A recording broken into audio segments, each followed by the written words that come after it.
Let's take a look at our sawdust and shavings that we did a while back. Notice at this point, all of the wood has sunk. It is all waterlogged. It's all on the bottom. Every bit of the wood is waterlogged. Now let's take a look at the waterlogged wood that I put on the plate. Were we able to dry out the wood again? Yeah, we are. Look, the wood is soft and fluffy again. The water has evaporated out of the wood. Speaking of which, let's look at our cup that had our rubber band. The wood is still, you can see all the wood is waterlogged. It all sank to the bottom, but let's look at the difference in the two cups. Look at the water levels. Do you see the difference?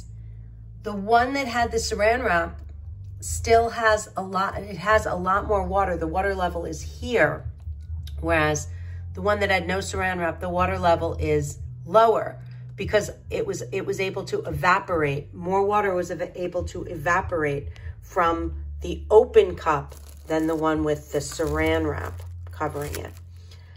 We'll leave them a little while longer to see if we can evaporate all the water from the cups and see if we can get this waterlogged wood dry again like we did with this wood. Now, today, my friends, we are going to learn how to make particle board. Remember, particle board was the wood that is held together with glue. It's the sawdust and glue combination that we learned about.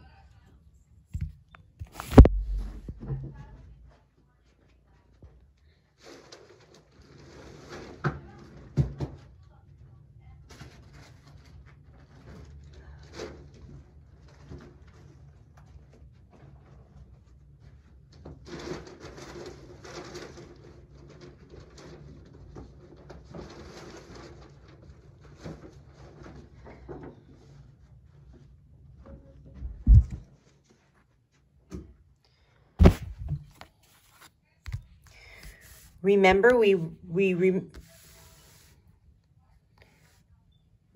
we talked about particle board production. It starts as a tree, and then the logs are cut into lumber. Remember, we saw the sawdust pile up under the saw? And then what they do is they take that sawdust and they mix it with resin, which is a kind of glue. And then the sawdust and resin mixture is put in a machine that squeezes it out like toothpaste into a flat sheet. And then the sheets are dried, and then the sheets of particle board are stacked flat until they're shipped to a lumber yard. And when they are shipped, they're in flat stacks. This is part of a sheet of particle board. They just cut it. But you can see what it looks like. I'm going to show you what it looks like on an actual piece of furniture. In my basement, I have a sink that, if we look underneath the sink, you can see that the wood underneath is particle board. Do you recognize it? Look at that.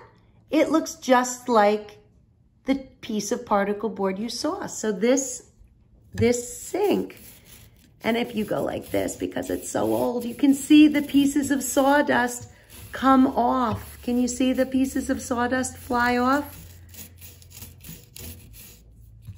Look at that. Little pieces of sawdust flew off the bottom because it's so old and it's gotten wet so much.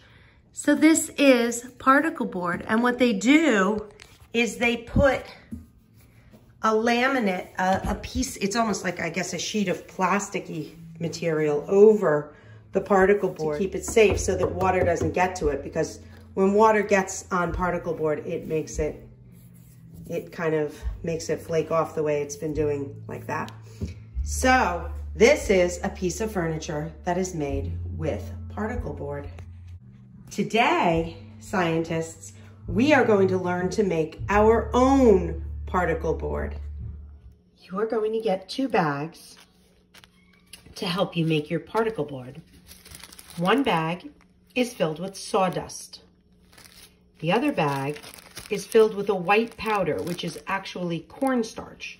And we're going to use this cornstarch to make the glue to hold the sawdust together to make your own particle board.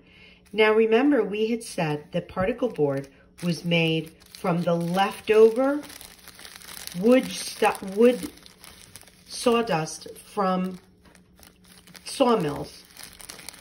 They take their leftover sawdust and they mix it with glue to make particle board. Today, you're going to try doing this yourself. You have your bag of sawdust and you have your bag of cornstarch. Here's how you're going to do it. Put aside your sawdust for a moment. Take the cornstarch and you're going to put it in a microwave-safe bowl. Now, a grown-up obviously needs to help you with this.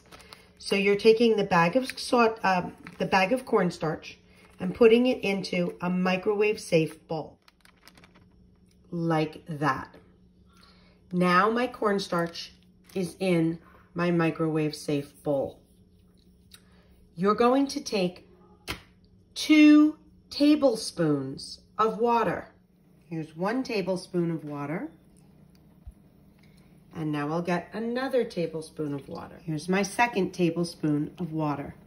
2 tablespoons of water in the bowl with the cornstarch. Now you're going to mix. Now I've mixed it all together. You can see that it's just like soup at this point. Now I'm going to take my bowl and I'm going to microwave it for 5 seconds. Just 5.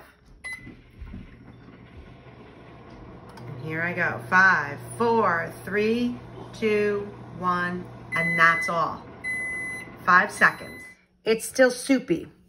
We're looking for it to be the consistency of very soft mashed potatoes. I'm going to do it for another 5 seconds. Another 5 seconds. Only 5 seconds at a time. I found that it takes between 10 and 15 seconds to do it. But if you do it all at once, it gets too hard. Let's see what it looks like now after 10 seconds. Still very soupy. I'm going to do it for another 5 seconds, total of 15. As I stir it, it does feel thicker. There is a bit of a thickness to it, but it is still a little bit runny. So I'm going to do 3 more seconds, not 5, because I think 5 might make it too thick. I'm going to try 3 now. And that did the trick. We have, this is what you want it to look like. See how some of it looks kind of runny, but some of it looks solid? You don't want it all to be solid, because if it's all solid, it is too hard. You want it to look like melting ice cream. Like there's some ice cream, but there's some that's melting. That is your perfect consistency. Now we're gonna add our sawdust to the bowl. Now you kind of have to do it with your fingers. What you should have when you're done is a mixture that looks like this. Almost like oatmeal cookie dough. But remember, we're comparing this to melting ice cream and oatmeal cookie dough. This is not to eat. This is wood, friends. We're making wood. We don't eat this. This is how we make it into particle board. If you shape it any way you want, you can do what you want. You can make a brick like you saw the particle board at the beginning. You just make a brick of particle board, or you can shape it. I'll show you what I'm going to make. So look what I did. I made a particle board, a heart-shaped piece of particle board. Now I'm going to let this dry for at least a day, maybe 2 days. And when it is done, it is real particle board wood. And that is how we make particle board. Have fun making your own. If you want to take a picture of the particle board you made and send it to me, I'll put it up on the stream, all of our particle board creations. I hope you have a wonderful day, scientists. Bye-bye.